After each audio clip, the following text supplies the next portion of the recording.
बिस्मिल्लाहिर्रहमानिर्रहीम। अस्सलाम वालेकुम। क्यूज न्यूज़ के साथ मैं हूं सना हुसैन। चलते हैं खबरों की जानिब। दुबई से आए मारूफ कंसल्टेंट आकिब जावेद खट्टर का सईद इंटरनेशनल अस्पताल इस्लामाबाद का दौरा। Islamabad press release. दुबई में अपनी कंसल्टेंसी खदमात फराहम करने वाले मारूफ समाजी शख्सियत आकिब जावेद खट्टर ने आज सईद इंटरनेशनल अस्पताल G8 मरकज इस्लामाबाद का दौरा किया। इस मौके पर उन्होंने CEO डॉक्टर मोहम्मद नुमान सईद खट्टर से मुलाकात की और मुख्तलिफ अमूर पर तबादला ख्याल किया।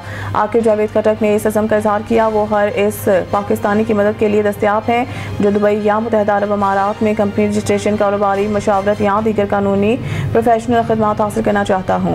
उनका कहना था कि अब तक वो हज़ारों अफराद को कंपनी रजिस्ट्रेशन, वर्क परमिट और मुख्तलिफ कानूनी मामलात में रहनुमाई फराहम कर चुके हैं। उन्होंने इस बात पर जोर दिया कि न सिर्फ प्रोफेशनल बल्कि समाजी खदमात में भी वो पेश हैं और ज़िला करक से ताल्लुक़ रखने वाले अफराद की कफन दफन जैसे हसास मामलात में भी भरपूर तावन फराहम करते रहे हैं।